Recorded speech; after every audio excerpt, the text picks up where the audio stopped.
Como você sabe, nós reunimos aqui na nossa página Estação da Luz Espírita o melhor acervo possível de matérias espíritas.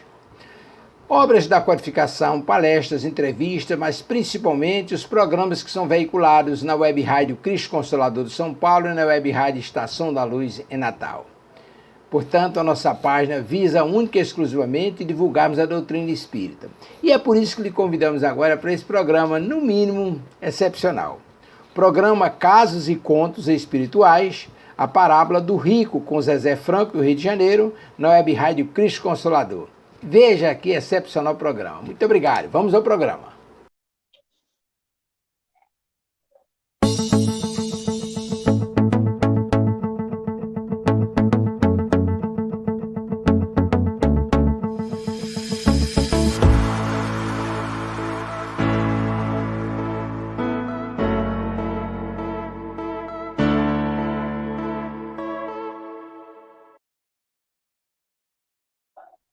Boa tarde, quer dizer, boa noite. Estamos aqui tentando uma forma de iluminar que fique melhor, porque... Vamos ver assim. Acho que assim tá bom, né? Se a luminária ajudar a gente. Assim tá bom, eu acho. Vai ficar assim, tá? Boa noite, sejam todos muito bem-vindos a mais um programa da Web Rádio Cristo Consolador.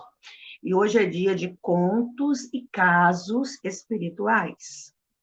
Livro Pontos e Contos, Irmão X, história de hoje, a parábola do rico. Bem, mas para a gente começar bem, vamos às nossas perguntas. Primeiro a prece, depois as perguntas de praxe. E sejam bem-vindos aqueles que estão aqui hoje, no dia 25, ou que por acaso verão outro dia. Encarnados e desencarnados. Vamos fazer a nossa prece. Graças a Deus. Gratidão, Senhor, por mais um encontro para estudo, meditação, aprendizado, através dos conhecimentos da doutrina espírita. Gratidão pelo seu imenso amor que nos envolve e nos sustenta. Gratidão aos benfeitores espirituais que nos acompanham. Gratidão à Mãe Maria por nos acolher sempre, a todos nós, encarnados e desencarnados. E que todos nós possamos ter uma hora produtiva. Graças a Deus, muita paz. Pergunta número 1. Como você está se sentindo hoje? Pergunta número 2. A água está por aí? Espero que sim.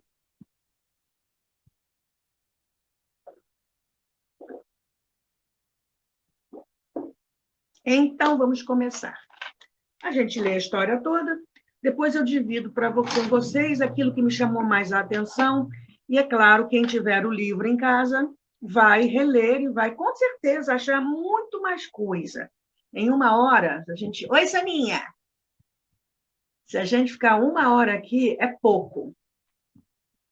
Para tudo que a gente pode tirar. Márcia Oliveira, boa noite. Então, vamos começar? A parábola do rico. Na pequena assembleia espiritual, estudávamos a parábola do rico. Alguns intelectuais brilhantes no mundo inclinavam-se comovidos ante a necessidade de penetrarem à luz dos capítulos simples do Evangelho, do evangelista. Na cátedra das lições costumeiras, a figura de Pedro Richard nos acompanhava com atenção generosa e sincera. O quadro não era muito diferente das circunstâncias em que se poderia realizar sobre a Terra. A esfera espiritual próxima do planeta é uma figura de transição, em que o gosto terrestre tem quase absoluta predominância. O amplo recinto oferecia o aspecto de um parlamento singelo e acolhedor. E, como ponto central, aquele velhinho, amigo de Ismael e de Jesus, com os cabelos nevados, parecendo os feitos com a luz prateada das mais dolorosas experiências, ensinava o sentido oculto das preciosas lições do Cristo.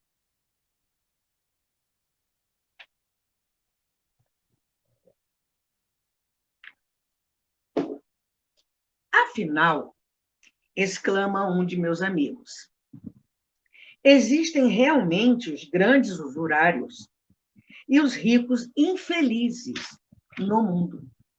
São os dilapidadores dos bens coletivos, porque a movimentação do dinheiro poderia incentivar o trabalho, atenuando as dificuldades dos mais infortunados. Entretanto, atalha um dos presentes. Temos as fortunas dos grandes beneméritos da humanidade. Um Rockefeller, um Carnegie, que estimulam as grandes iniciativas em favor do bem público, não serão ricos amados de Deus?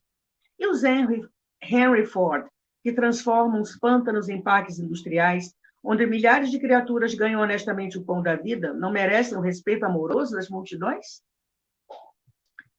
A apreciação sobre os ricos da terra prosseguia animada quando alguém se lembrou de submeter a Richard o assunto em sua feição substancial. Vamos lá.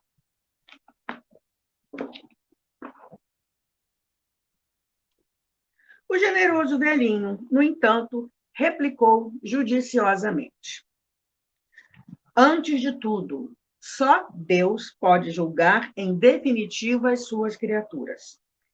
Mas, como considero o planeta terrestre uma abençoada escola de dor, que conduz à alegria e de trabalho que encaminha para a felicidade com Jesus, devo assinalar que, na carne, não conheço senão espíritos cheios de débitos pesados, com as mais obrigações perante a obra de Deus,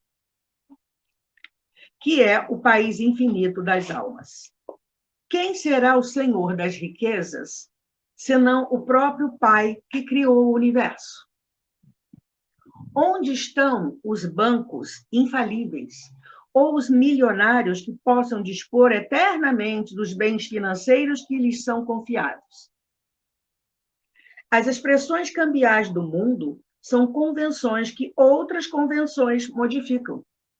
Basta, às vezes, um sopro leve das marés sociais para que todos os quadros da riqueza humana se transformem. Tenho de mim para comigo que, no mundo, o dinheiro a gastar, como a dívida financeira a resgatar, são também oportunidades que o Senhor de todas as coisas nos oferece, para que sejamos dignos dele. O crédito exige a virtude da ponderação com a bondade esclarecida, e o débito reclama a virtude da paciência com o amor ao trabalho.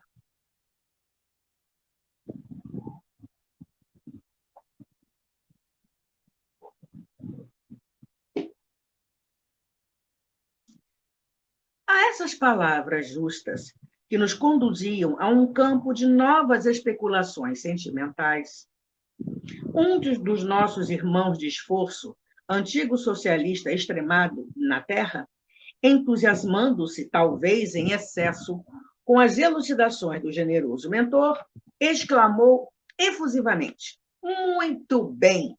Sempre encontrei no capital um fantasma para a felicidade humana. Pedro Richard endereçou-lhe o olhar, cheio de mansuetude, e explicou com bondade: quem te afirmou que o capital no mundo é um erro? E depois de uma pausa, dando a conhecer que desejava acentuar suas palavras, acrescentou: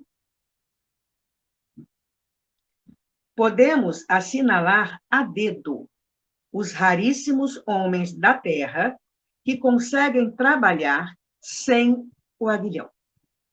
O capital será esse aguilhão, até que as criaturas entendam o divino prazer de servir. Para os mais abastados, ele tem constituído a preocupação bendita da responsabilidade e para a generalidade dos homens o estímulo ao trabalho.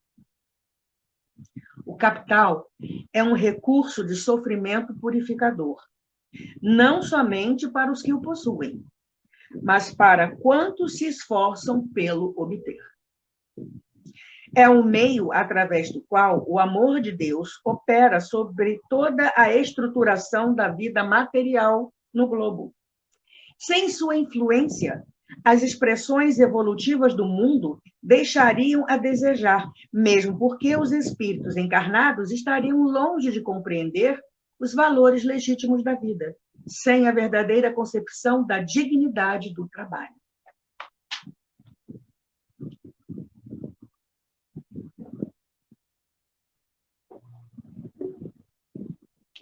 O nosso amigo quedou-se em meditação.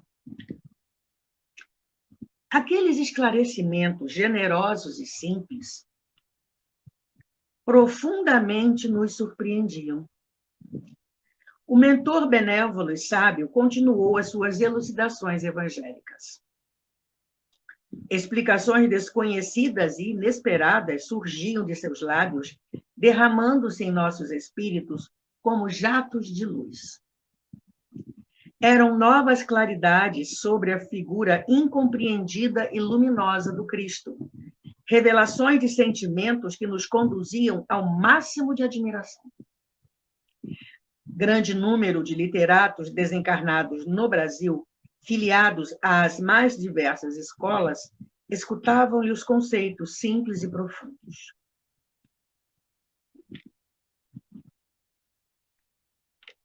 Foi então que, ao fim dos estudos e nas derradeiras observações, um velho conhecedor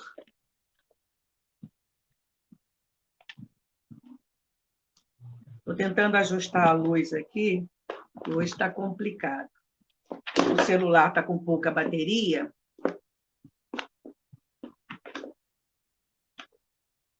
E o carregador é o mesmo. Então, vamos lá. Foi então que, ao fim dos estudos e nas derradeiras observações, um velho conhecedor das letras evangélicas adiantou-se para o velhinho bom, interrogando: Richard, as tuas explicações são judiciosas e derramam novas claridades em nosso íntimo. Mas sempre ponderei uma questão de essencial interesse nessa parábola do Evangelho. Por que motivo o santificador espírito de Abraão, personificando a providência... Aqui deve ter erro de digitação. O santificado espírito de Abraão, personificando a providência divina junto de Lázaro redimido, não atendeu às súplicas do rico desventurado? Não era este também um filho de Deus? Observando os teus esclarecimentos de agora, sinto essa interrogação cada vez mais forte em minha alma, porque, afinal, o rico do mundo pode ser, muitas vezes, uma criatura indigente na aspereza das provas. Como esclarecer esse problema que nos induz a supor certa insensibilidade nas almas gloriosas que já se redimiram das vicissitudes da existência material?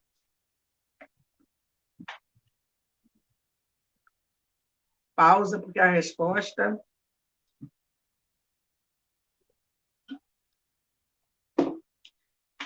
O esclarecido comentador da palavra de Jesus replicou com veemência e brandura: insensibilidade dos mensageiros do bem?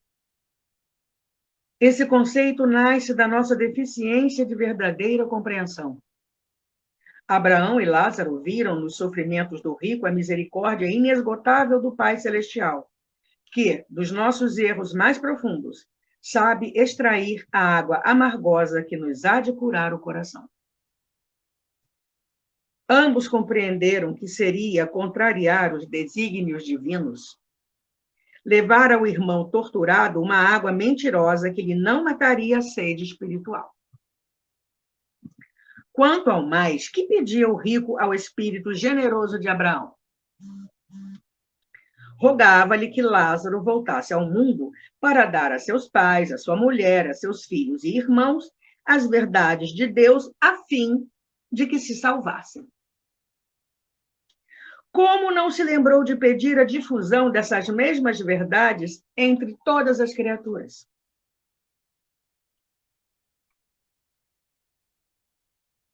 Por que razão somente pensou nos seus amados pelo sangue, quando todos os homens, nossos irmãos, têm necessidade da paz de Deus, que é a água viva da redenção? A solicitação do rico é muito semelhante à maioria das súplicas que partem dos caminhos escuros da terra, filhas do egoísmo ambicioso ou do malfadado espírito de preferência das criaturas. Orações que nunca chegam a Deus, por se apagarem no mesmo círculo de sombra e ignorância em que foram geradas pela insensatez dos homens indiferentes. O nosso amigo religioso recebera também a sua lição. As elucidações evangélicas do dia estavam terminadas. No recanto silencioso a que me recolho com as heranças tristes da terra, intensifiquei as minhas reflexões sobre a grandeza desconhecida do Cristo e, contemplando as perspectivas angústias da existência terrestre, comecei a meditar com mais interesse na profunda parábola do rico.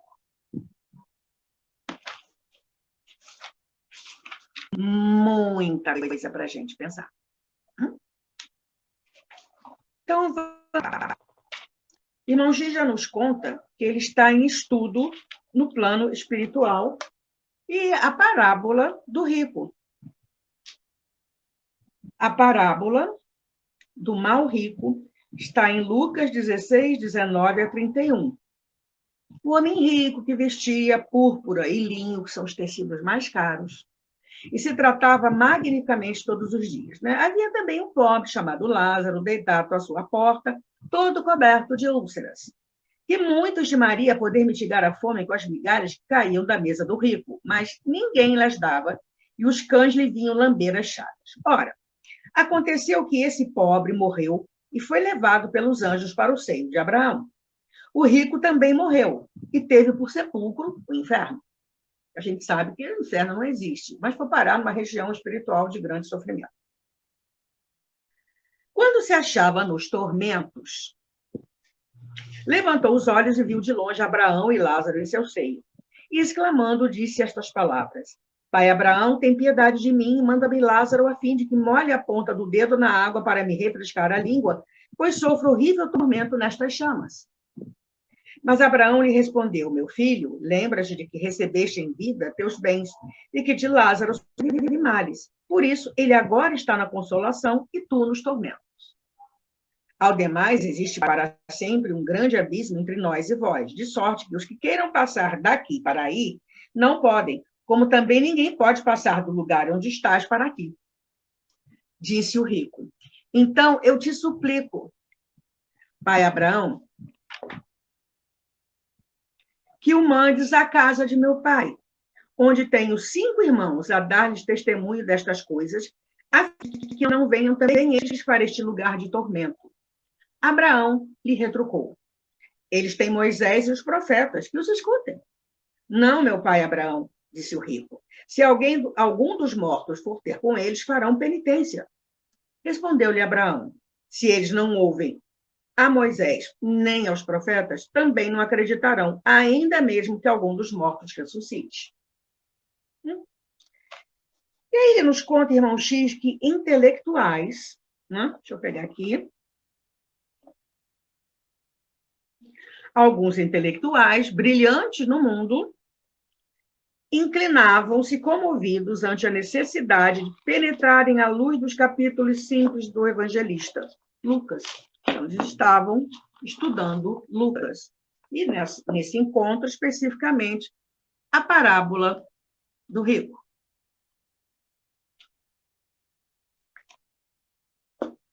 E aí, o professor era Pedro Richards. Pedro Richard foi um fervoroso adepto do Evangelho, um dos mais fortes e atraentes, é considerado uma das mais fortes e atraentes personalidades do movimento espírita. Foi chamado de peregrino do Evangelho, era médium de cura.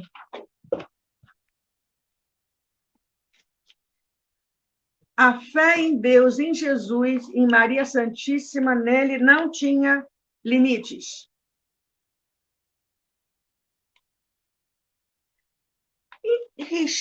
Richard não. Irmão X nos fala de uma esfera espiritual próxima do planeta, o gosto terrestre, quase absoluta predominância. E como é que são as esferas espirituais da Terra, próximas da Terra? Não vai dar tempo de eu citar todas, tá?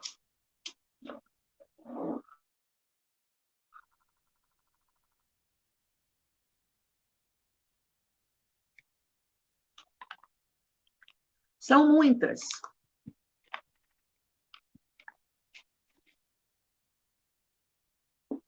Vou ajeitar a luz aqui, gente, está quase caindo.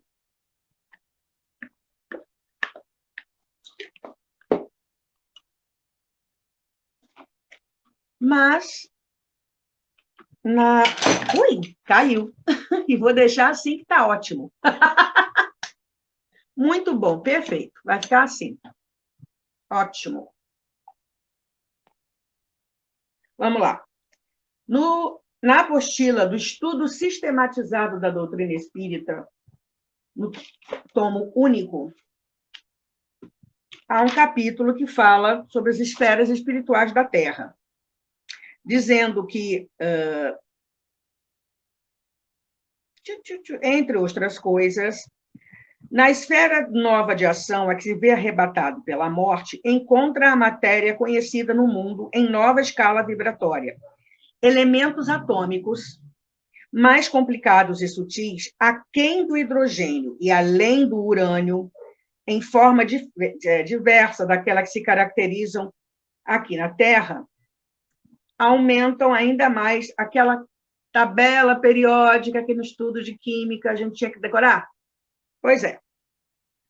O solo do mundo espiritual, estruturado com semelhantes recursos, todos eles raiando na quinta essência, corresponde ao peso específico do espírito e, detendo possibilidades e riquezas virtuais, espera por ele a fim de povoar-se de glória e beleza. Na moradia de continuidade para o qual se transfere, encontra, pois, o homem as mesmas leis de gravitação que controlam a Terra. Com os dias e as noites, marcando a conta do tempo. Embora os rigores das estações estejam suprimidos pelos fatores de ambiente que asseguram a harmonia da natureza, estabelecendo clima quase constante e quase uniforme. Isso tratando das esferas de mediana e superior evolução. Daí para cima deve ser bem mais, né? E aí ele fala que as plantas e animais domesticados pela inteligência humana durante milênios, podem ser aí aclimatados e aprimorados por determinados períodos de existência, ao fim dos quais regressam aos seus núcleos de origem no solo terrestre, para que avancem na romagem evolutiva. Pelos que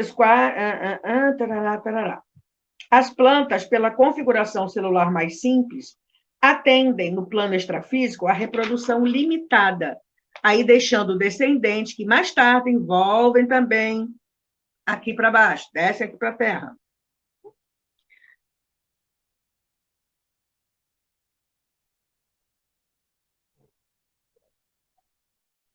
Então, tudo isso é encontrado lá no plano espiritual.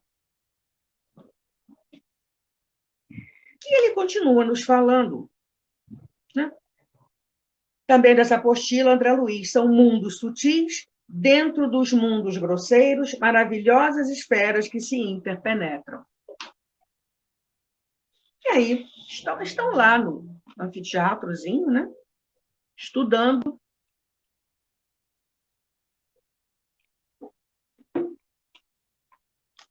e discutindo, analisando sobre todos aqueles que fazem bom uso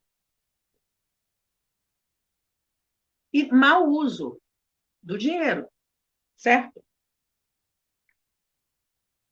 Falando que existe, um dizia que existem realmente os grandes usurários, os ricos infelizes, aqueles que dilapidam os bens coletivos e tal, e o outro falando que existem as grandes fortunas, né, que ajudam milhares de criaturas, dão emprego a milhares de criaturas e ajudam todos eles a se engrandecer.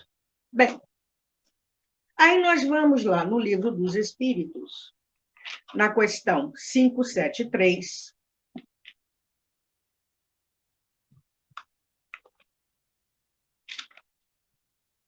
em que Kardec, na segunda parte, capítulo 10, das ocupações e missões dos espíritos, pergunta aos benfeitores espirituais: em que consiste a missão dos espíritos encarnados? Em instruir os homens, em lhes auxiliar o progresso, em lhes melhorar as instituições por meios diretos e materiais. As missões, porém, são mais ou menos gerais e importantes. O que cultiva a terra desempenha tão nobre missão como o que governa ou o que instrui. Tudo em a natureza se encadeia. Ao mesmo tempo que o espírito se depura pela encarnação, concorre, dessa forma, para a execução dos desígnios da providência. Cada um tem neste mundo a sua missão, porque todos podem ter alguma utilidade. Então, juntando a isso, no Evangelho segundo o Espiritismo, o capítulo 16, ainda o item 11, Instruções dos Espíritos, Queveros, Bordeaux, 1861, entre outras coisas, a mensagem do companheiro espiritual nos diz: qual, então, o melhor emprego? É o emprego da riqueza, né? Qual, então, o melhor emprego que se pode dar à riqueza? Procurai, nestas palavras, amai-vos uns aos outros, a solução do problema. Elas guardam o segredo do bom emprego das riquezas. Aquele que se acha animado do amor do próximo tem aí toda traçada a sua linha de proceder. Na caridade está para as riquezas o emprego que mais apraz a Deus. Não nos referimos, é claro, a essa caridade fria e egoísta, que consiste em a criatura espalhar a seu derredor o supérfluo de uma existência dourada. Referimos-nos à caridade plena de amor que procura a desgraça e a ergue, sem a humilhar. E aí vai dizendo como o rico deve agir, né? Andar com sabedoria, não repelir, procura ver primeiro o que ele precisa, né? Alivia primeiro, depois pergunta se trabalho, um conselho, a afeição, não vai ser muito melhor do que a esmola. Difundir em torno como os socorros materiais, o amor de Deus, o amor do trabalho, o amor do próximo, colocar essas riquezas sobre uma base que nunca vai faltar e vai trazer grandes lucros, a das boas obras.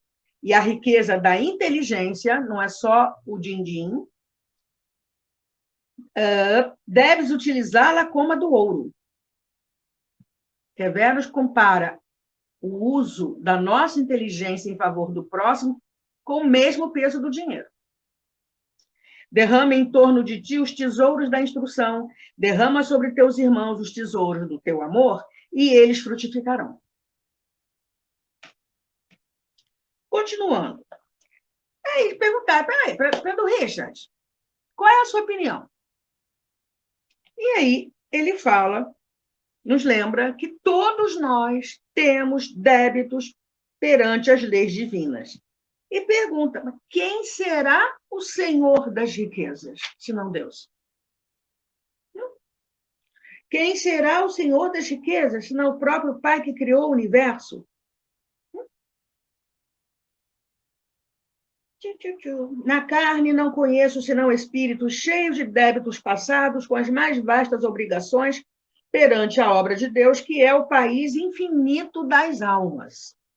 Existe um livro antiguinho chamado A Sombra do Abacateiro, o Carlos Bacelli, e que consta encontros de Chico Xavier. Chico Xavier se reunia com uma série de pessoas em situação precária, financeiramente falando, debaixo do abacateiro. E ali, os convidados dele, que iam lá encontrar com ele, cada um dava uma opinião acerca de um tema, com o evangelho era aberto ao acaso e tal. Era feita uma prece, uma sessão públicazinha, debaixo do abacateiro. E, entre outras coisas, justamente sobre não se pode servir a Deus e a Mamon, no capítulo 12, item 12 do capítulo 16, que é outra instrução dos Espíritos, ele nos lembra que Jesus ensinou em barcos emprestados, ensinou em bancos públicos, né? Em praças em que comparecia, nos montes, nos lares dos companheiros. O Evangelho nos relata que muitas vezes ele ensinou na casa de Pedro, isto é, na casa de Pedro por empréstimo. A única propriedade do Cristo foi a cruz. A cruz do Cristo foi a única propriedade de que ele foi o único dono. Não se fala de uma casa do Cristo, de um território do Cristo, mas a cruz do Cristo é muito recordada, né?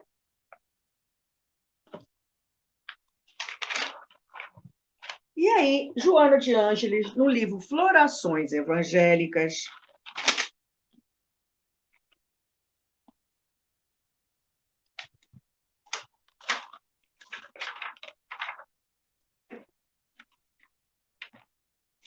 num capítulo intitulado Valores e Posses. Quem não conhece o livro, deixa eu mostrar a capa aqui. Florações Evangélicas. Valores e posses. E ela vem nos falando que não somente o dinheiro constitui fortuna, né? A gente viu na mensagem de Queveros. Conforme supõe muitos homens enganados, referindo-se à vida e às posses na terra. Em diversas circunstâncias, o patrimônio amoedado se converte em aflição e desgraça, amargando as horas, e, ao mesmo tempo, aniquilando a alegria em detrimento da paz. Há fortunas de valor incalculável, e apenas são consideradas nas suas significações legítimas quando perdidas. E são esses tesouros que merecem cuidados especiais, porquanto não exclusivamente o dinheiro se converte em pesada carga de responsabilidade. E ela fala mais. Mesmo entre os chamados aqui, muitos dons humanos são fortunas inapreciáveis, que não raro se convertem em cárcere e limitação de consequências calamitosas. Se a gente pegar o que o Queveros falou, o mau uso da inteligência.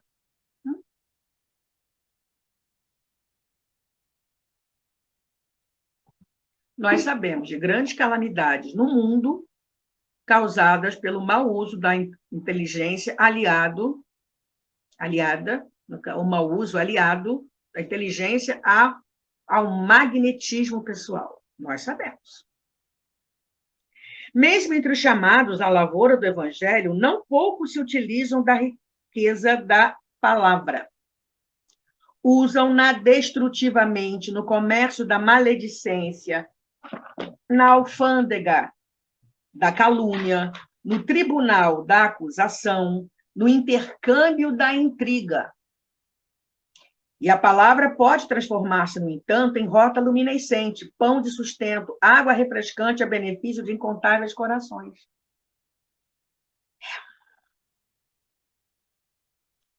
Muita gente que foi chamada para trabalhar junto a Jesus no Evangelho, maledicência, calúnia, acusação, intriga.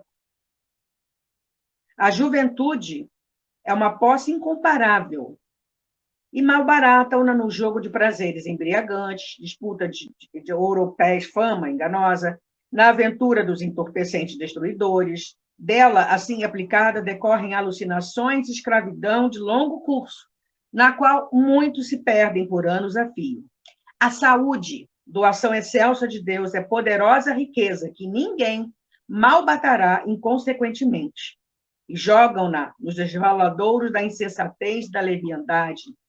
A inteligência, elaborada através de milênios e milênios na escala evolutiva, não se pode aplicar no sentido destrutivo sem ácidos corretivos. No entanto, milhares e milhares de criaturas nublam-na, apagando as suas claridades sublimes com as nuvens do ódio e do moral. Riquezas, fortunas, poder estão na própria indumentária carnal, à disposição de todo espírito em romagem evolutiva, mediante as reencarnações redentoras. E ela acrescenta, no capítulo Bens Verdadeiros, os bens verdadeiros são aqueles que têm caráter inalienável. A posse monetária, em si mesma, não é responsável pelos bens que produz, nem pelos males que gera. A moeda que compra consciência é a mesma que adquire leite para a orfandade. O dinheiro que entorpece o caráter é aquele que também salva uma vida. O numerário que corrompe mocinhas invigilantes faculta igualmente, atraídas pela fama, faculta igualmente sucesso às grandes conquistas do conhecimento. As legítimas fortunas são as que têm força indestrutível. E que no Evangelho de Jesus a gente encontra a solução para o magno problema da riqueza e da pobreza, e se referindo às leis de amor e da caridade, que um dia unirão todos os homens como verdadeiros irmãos. E aí, continuando com a resposta do Pedro Richards, banco não fale? Fale. Nós sabemos de bancos que faliram. Milionários eternos, a galera pensa que vai levar a coleção de Ferraris, ou sei lá o quê, as 35 mansões, lá para o outro lado? Mas não. E aí? E aí ele fala sobre o dinheiro a gastar e a dívida financeira são oportunidades dadas a Deus. Em tudo a gente pode fazer alguma coisa e aprender alguma coisa. Aí no livro...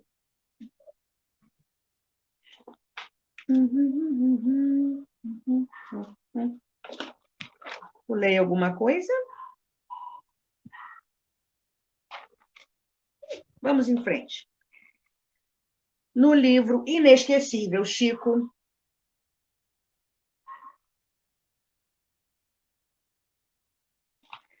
estava falando para um grupo de pessoas, falando sobre o que nos causa aflição.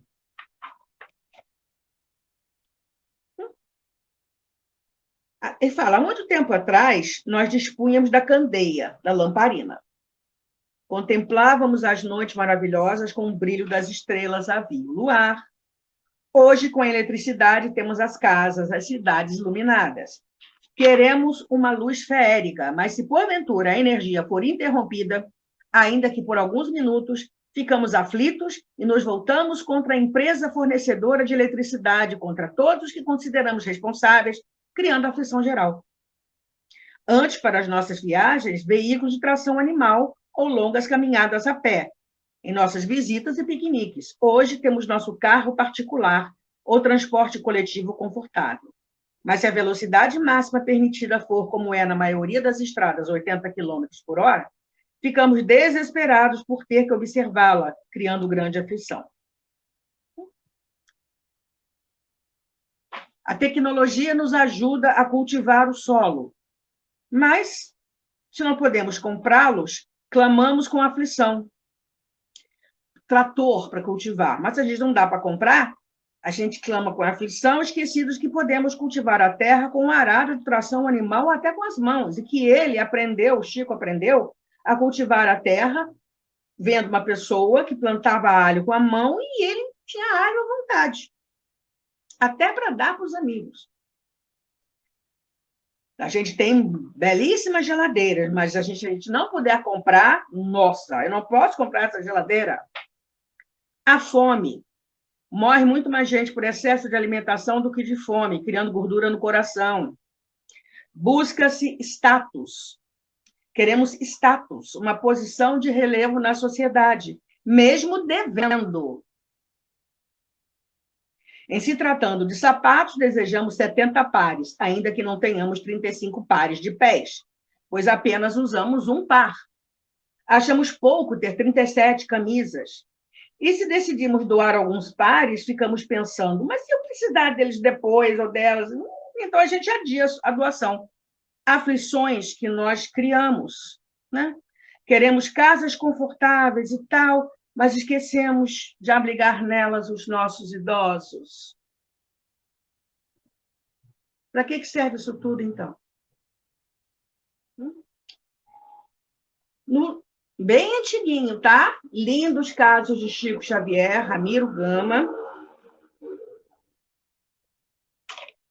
Emmanuel nos diz assim, que a gente vê, vou ter que resumir por causa do tempo, o supérfluo enterrando a alma do homem no sepulcro da aflição.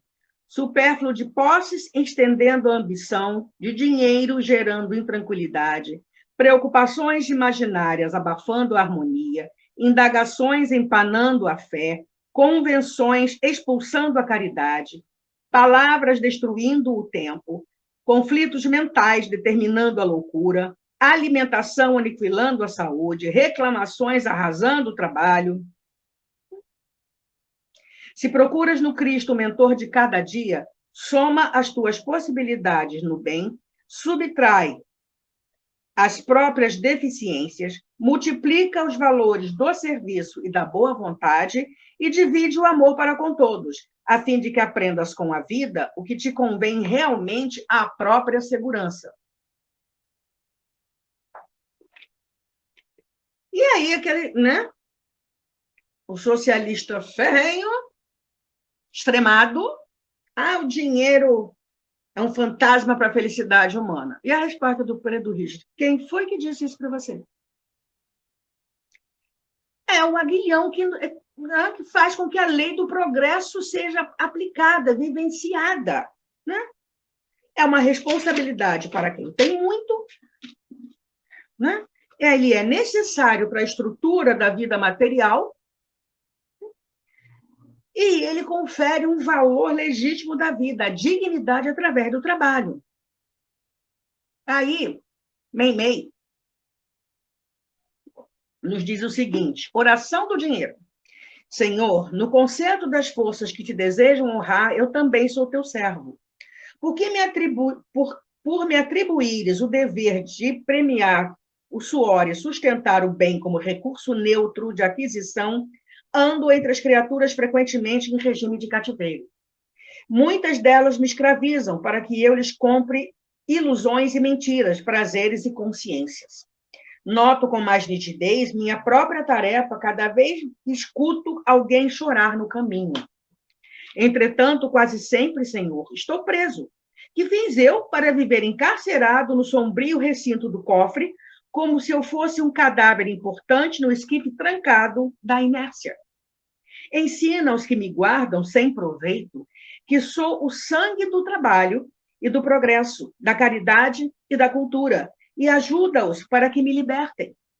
Quase todos eles procuram estar contigo através da oração nos tempos que abraçam. Dize-lhes na prece que sou a esperança do lar sem lume. Fala-lhes que posso ser o conforto das mães esquecidas, o arrimo dos companheiros caídos em provação, o leite devido aos pequeninos de estômago atormentado, o remédio ao enfermo e o lençol generoso e limpo dos que se avizinham do túmulo. Um dia, alguém te apresentou moeda humilde empenhada ao imposto público para que algo dissesses e recomendaste fosse dado a César o que é de César. Muitos, porém, não perceberam que te reportavas ao tributo e não a mim. E, julgando que a tua palavra me condenasse, lançaram o meu desprezo.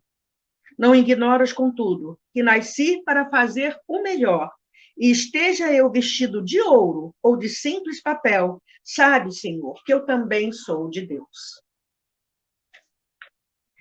E aí, um companheiro antigo religioso ainda ficou com dúvidas, né?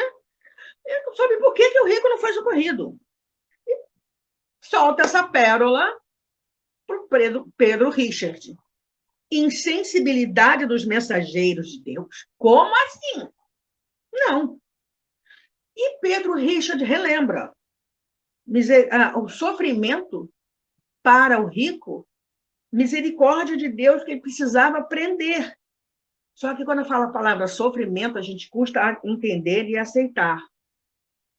A pergunta correta perante o sofrimento não é por quê, é para quê. O rico pensava apenas na própria família, era egoísta, né? E as outras pessoas também passam por problemas e precisam de paz. Ele se lembrou? Não. E como ele pensava apenas na própria família, isso é muito semelhante a muitas orações, baseadas na insensatez dos seres humanos indiferentes.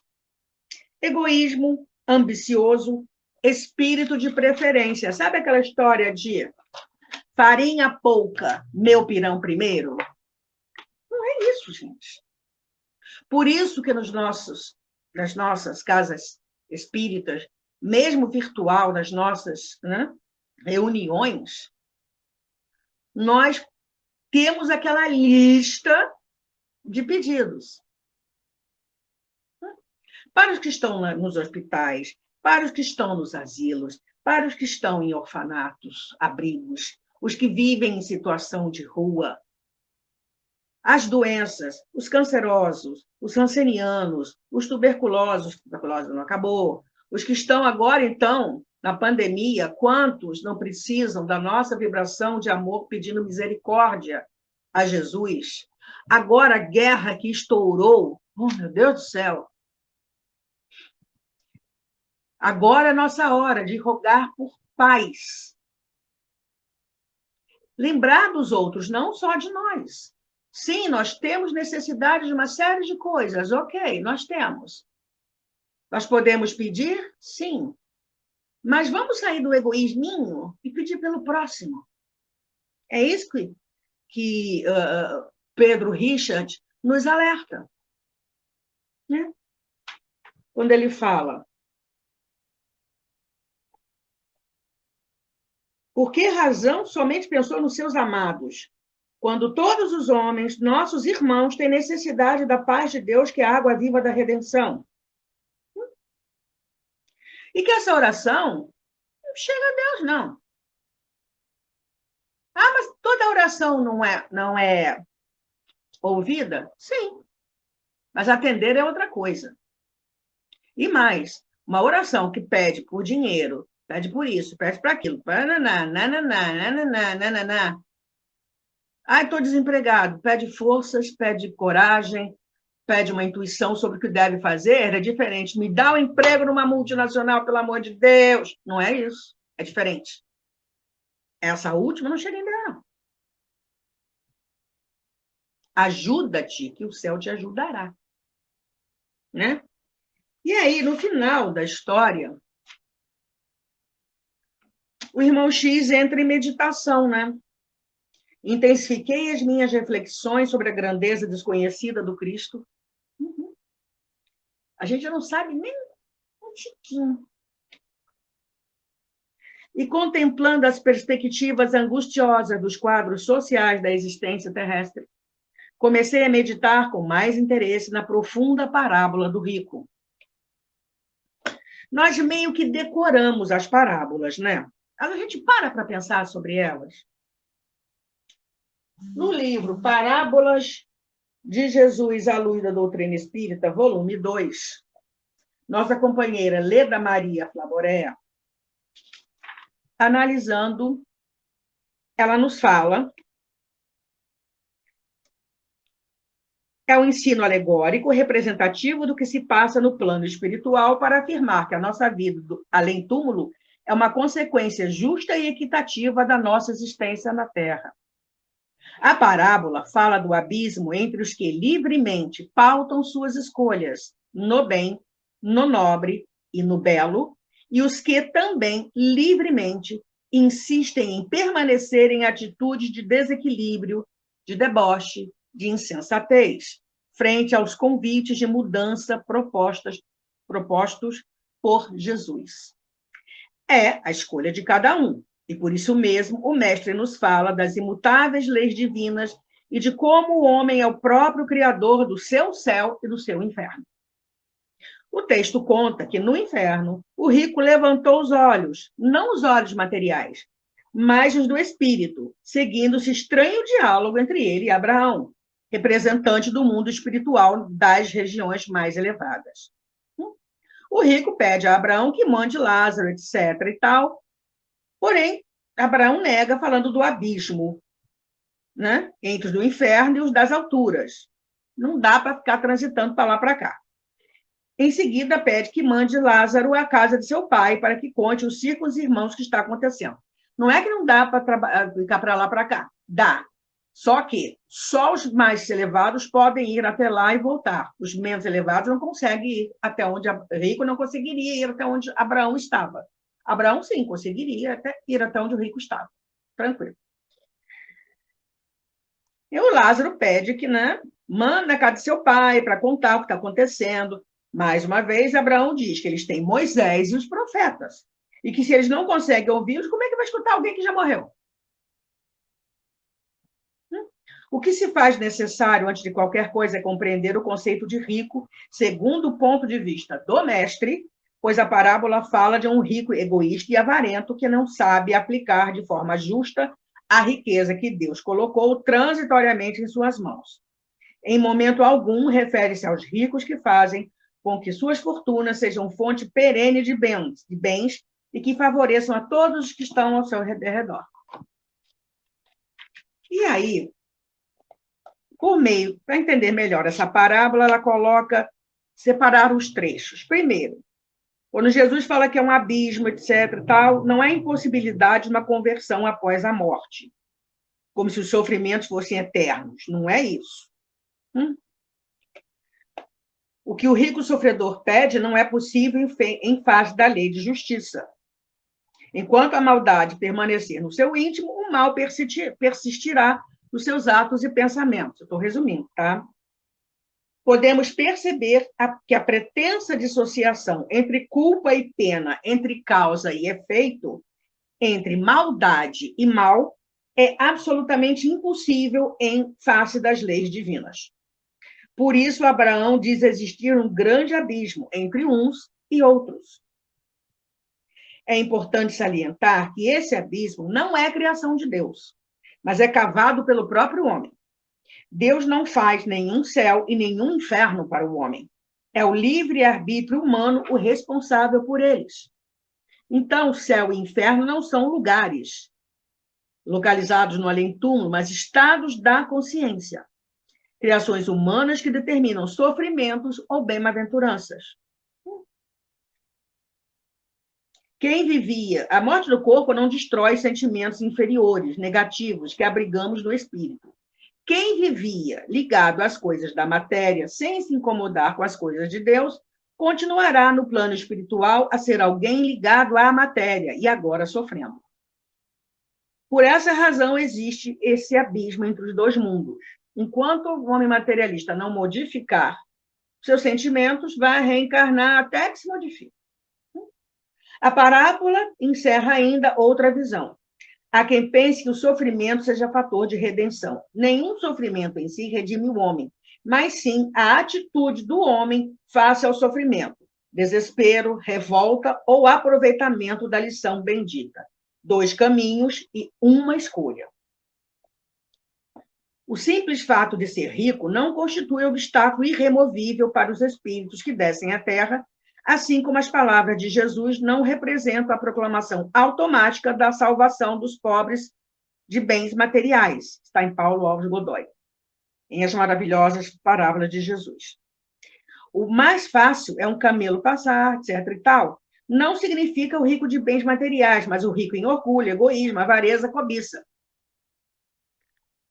Quantos ricos há que podem ser considerados Lázaros da parábola? E quantos pobres podem ser considerados os ricos?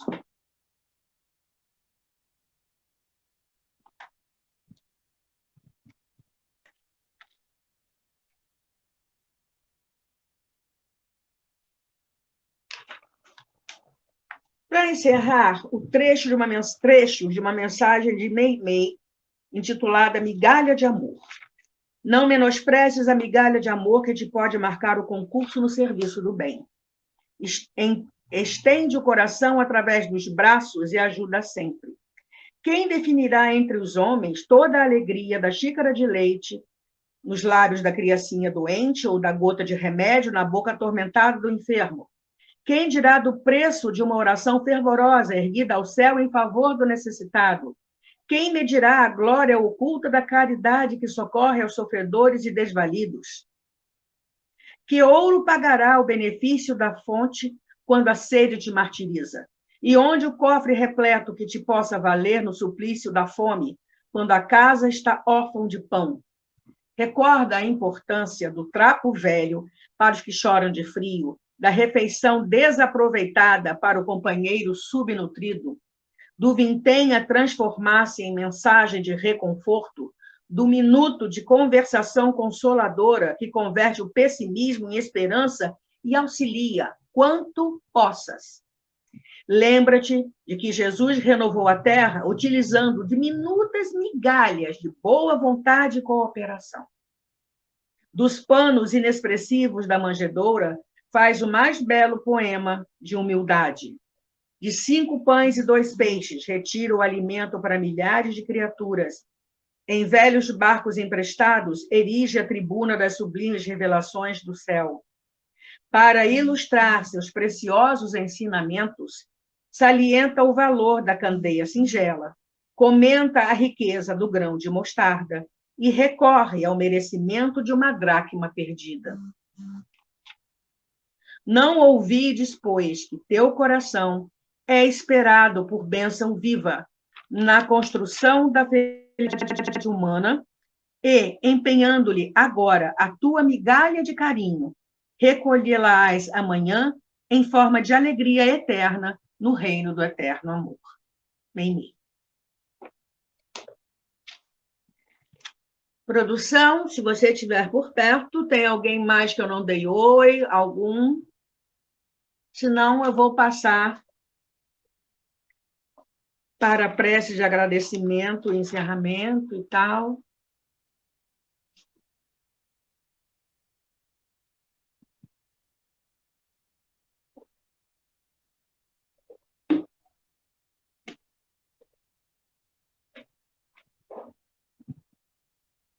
Três minutos, então vamos fazer a nossa prece.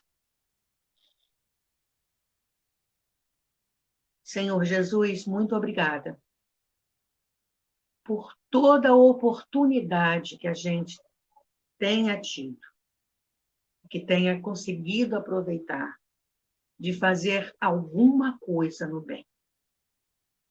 Gratidão, Senhor, por todas as vezes que nós conseguimos perceber nas nossas dificuldades algo para aprender e um momento de transformação interior. Gratidão, meu Deus, pela nossa inteligência. E com ela nós saibamos fazer alguma coisa de bom. Abençoa, Senhor Jesus, aqueles que dispõem do dinheiro, nessa época em que precisamos tanto que ele seja bem aproveitado. Ajuda-nos para que, com a nossa inteligência, nós também possamos disseminar a semente do bem. Que possamos nos lembrar das palavras de Mãe Maria. Isso também passa, a única coisa que não passa é o reino de Deus nas nossas vidas. E em acréscimo de misericórdia, Senhor, nós te pedimos.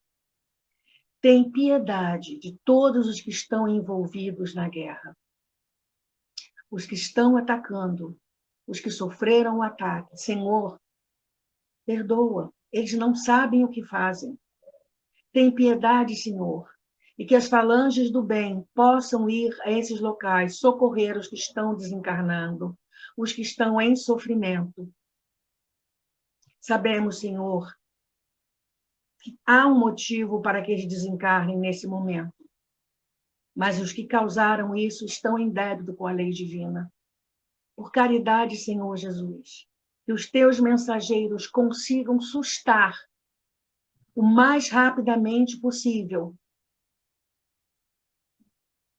essa guerra infeliz. E tem piedade, Senhor. Tem piedade de todos aqueles que estão envolvidos. Graças a Deus. Gente, acabou o nosso tempo. Até sexta-feira que vem com outra história do mesmo livro, Pontos e Contos. Gratidão por ter estado aqui comigo. Fique bem. Tchau.